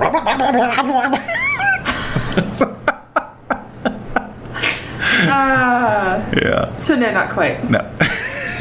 Far more civilized. Yes, far more civilized. Although the next course is a boar's head a la mode. A la mode, you say? Yes. Just plunk, there's the boar's head. And let's see. I did always like the cheek. Yes, indeed, the best part. And let's see. As the boar's head is being brought out, you notice something moving over towards the kitchen. It's a little black kitten. Oh! Is it? Like, what kind of little black kitten? Long hair, short hair? Kind of fuzzy, fuzzball-y. Fluffy still? Fluffy. So a tiny black kitten. Tiny. Yeah. Oh, so this is at the other end of the table. But this little bottle brush tail, you know. Oh. And it goes down to the kitchen, and it's like kind of pawing at the saloon door, you know, trying to get that open, and Henri is, you know, just like, you know, he's like, yes, and blackjack, no blackjack. And so then he kind of like goes around the table and picks him up. He's like, meow, meow. Oh. And Henri is like talking back to him in meows, you know. And then he sets him down and gives him a little swat on the butt, you know, and says, turns to you and says, apologies. Oh, not at all. They are darling, aren't they? Yes, there are just certain places that kittens should not go. No, I imagine a kitchen would be perhaps a treacherous place for a small creature. Yes, you would be trodden underfoot. Oh, but is he hungry? I'm sure he's fine. I told him to go back to his mother, Sophie.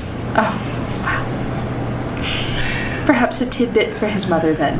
All right. Give him a little bite of cheek. All right. So he takes it in his mouth and trots off, all proud style.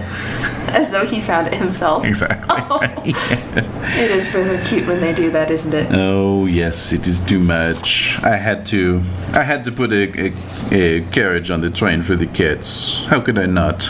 Oh, they are such fine creatures. And yes. It sounds that they are rather established travelers themselves, aren't they? Yes, they come and go, and they are masters of these lands more than us folk, I suppose.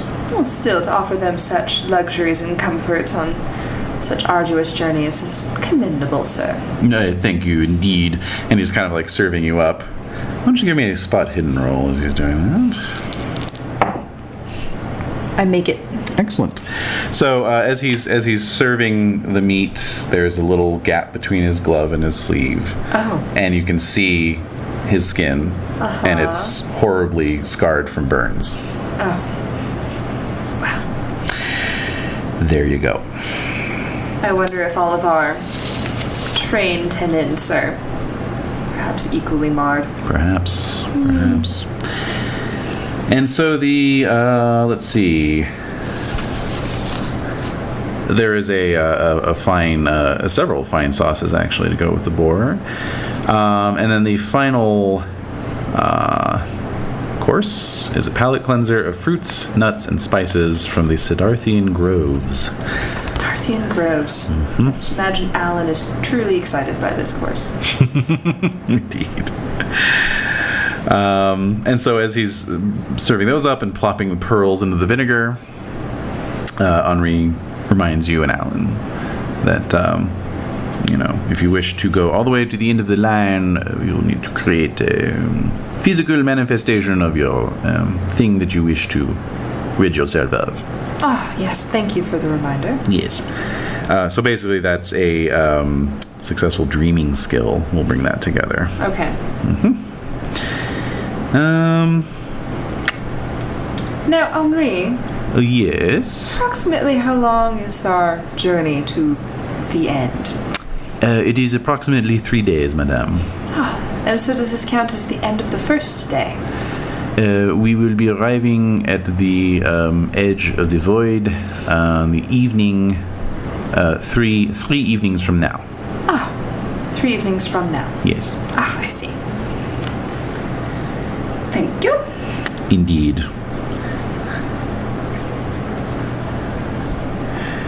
And so, that concludes your banquet. It is dark outside. And, Alan gives a sort of expansive yawn, well, I'm ready to turn in. And Max says, I think I'll do the same, especially if Karakov is going to be in the men's saloon. And Karakov says, well, yes, as a matter of fact, I am. Oh, you too. Oh, just touch dicks and get it over with. So. Oh my goodness. Anyway, if you want to turn in, you may. Most of the train seems to be doing so. Take a peek at the ladies' parlor for a nightcap. I am accustomed to Of course. such at home. Yes, indeed. Okay, so Past the kitchens. press on past the kitchens to the ladies' parlor. And so entering into here, you find, of course, now lit tastefully with paper lanterns for the evening. A fanciful garden has been planted here in filigreed tubs, between which scented fountains play. There are bottles of ornate and curious design holding liquors of startling color and unknown potency. Unknown potency. I think it's a band name waiting to happen. Yes. It's the opposite of Jeopardy category. Oh my god. There's also cream and jam-laced cakes and dainty six-pointed sandwiches set out on platters. Six-pointed sandwiches. On platters, yes. Well, I'm very stuffed from dinner, but Yes. perhaps a nightcap of some sort. All right. So, yes. Make a random roll. Red, green, yellow, or black? I don't know.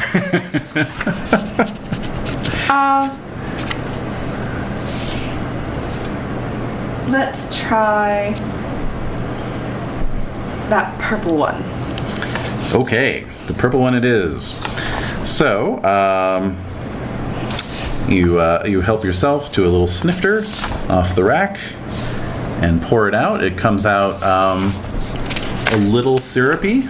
It might be like a liqueur. Yeah. Smells nice enough. Very sweet. You take an experimental sip. Tastes all right. Not dead yet. Bottoms up. And give me a con roll, please. I make it. All right. Did you make it at extreme level? Let me see what's... It'd be 1/5. No.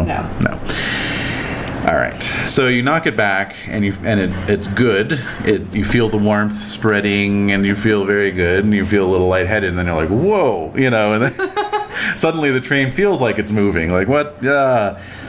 And so you kind of have to take a seat.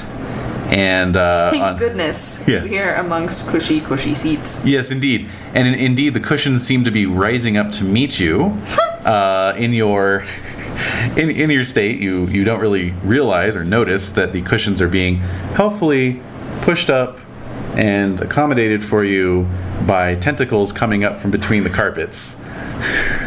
That's kind of adorable. Oh, It's like the train just knows. It's kind of cute. Yeah. Nor do you realize that in the banquet hall, the dishes are being cleared away by tentacles. But anyway. I mean... forming a little bucket brigade of tentacles back to the kitchen. Oh. So... How does a loose weave on that carpet? Yeah, well, it's just a lot of little carpets, so they just come up between them, basically. Oh, yeah. That's weird. That's awesome. I love it. So yeah, you pass out in the parlor. I'm 70. No one will care. No, it's Grandma's passed out in the parlor again. And when you awake, you feel stiff and sore and cold because you are back in your bedroom. Fire has died.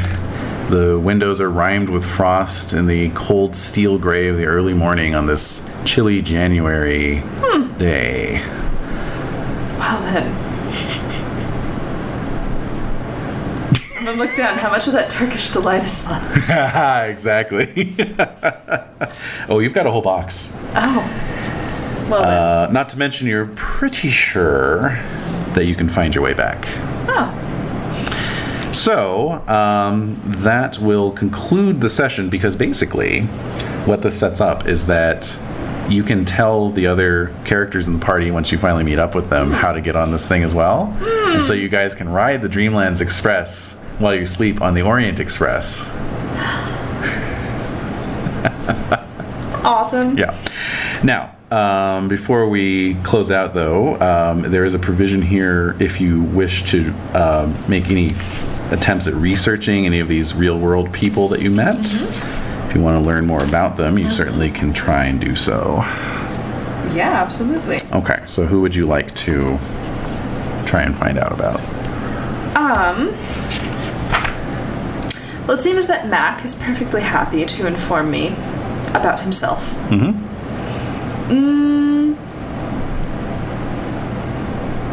I have to say, I'm curious about Madame Bruja. Okay. She might be very upset if she learns that I've learned about her. Although I can't say I really care to know much about Count Karakov. Although perhaps he would be the best to learn about, as he seems the least trustworthy.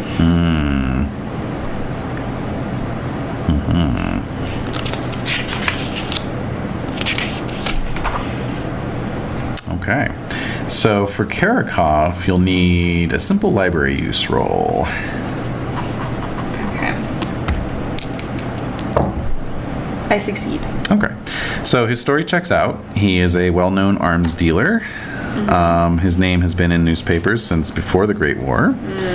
But he is a contemporary. He is. He is a contemporary, yes. Yep, he's known to sell weapons to all nations, to both sides of any conflict. And the most recent news is that a small newspaper snippet from the Times from a couple weeks ago, just before Christmas, in which he unexpectedly left Paris in the middle of an important arms deal and returned via the Orient Express to his village in Monte Carlo.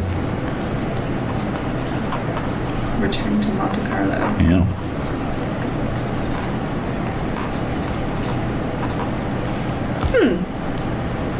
Well then. Anyone else? Oh, I suppose I can't help but want to know about Madame Bruja. All right. Another Poor library thing. use roll, please. So I make it with an extreme success. Excellent. And a luck roll, please. I also make it. Excellent. So this is Monday that you're doing all this, because obviously Sunday you're not going to be able to get in anywhere. So you're, you're down at the Times Central Building, searching the newspaper morgues, which is where you found your information on Karakov. And so down there in those dusty archives, around tea time, you sort of doze off, as can happen. When you wake up, there is a book on the table, which is strange because you're in a newspaper morgue. That is strange. But it appears to be a collection of old British and Northern European folk tales and other sort of ephemera of that nature. And it is open to a particular page, which I failed to mark. There it is. All right. So, here it is. This is called The Tale of the Lover's Heart, and I'll give you this in a handout form you can tuck into your journal there. Ooh, thank you. A grisly little myth told in a particular northern English town is that of the sorcerer and the crone. The sorcerer married late and foolishly. As a reward for his folly, he one day surprised his young wife with her lover. Enraged, he summoned the dark powers and tore the unhappy pair to pieces. He ripped the hearts from their bodies and burned them to ash, vowing they would have no rest even in death. Their broken bodies were tossed to the dogs. He reckoned without the dead girl's mother, a crone of horrid malevolence who prayed daily before the church for vengeance. Her cries were heard, although it is doubtful if the answer to her prayer was truly divine. It is whispered the church was built on an older and grimmer foundation, raised by the ancient Romans in worship of their pagan gods. One day, she stood before the church holding aloft a glowing ruby the size of a clenched fist, and of peculiar shape as if it were fashioned of two lovers' hearts entwined. Ooh. The sorcerer, seeing this stone, was consumed with desire for it. He ordered his men to seize it, but the crone hid it in her breast. He had her searched, but the stone was gone, and even under torture, she would not reveal its hiding place. She was condemned for witchcraft and burned in the square before the church. As she was engulfed in flames, the sorcerer yet demanded the stone from her. Consumed by fire, she at last unlocked her lips. "Hate is stronger than love," she screeched, "and death is stronger than life. Only in your dreams will you find it," she taunted the sorcerer. With that, she died. The sorcerer went mad with lust for that lost stone. In his last days, raving, he locked himself in his tower. Believing he had found the answer to her taunt, he burned himself alive in his own crypt. Some say the pair know no rest, but are seen even now on dark nights, chasing each other amid the storm clouds. The crone yet holds her glowing prize aloft and shrieks with delight at the sorcerer's vain pursuit. "Hate is stronger than love," she cries, "and death is stronger than life. Surely no merciful providence would allow such horrors to exist." And so there you go. Well then. Yes. All right, well. Well, I suppose there's just one left. One last library use roll. Might as well, eh? I feel so sneaky. And I succeed. Okay. Okay, let's get back this way.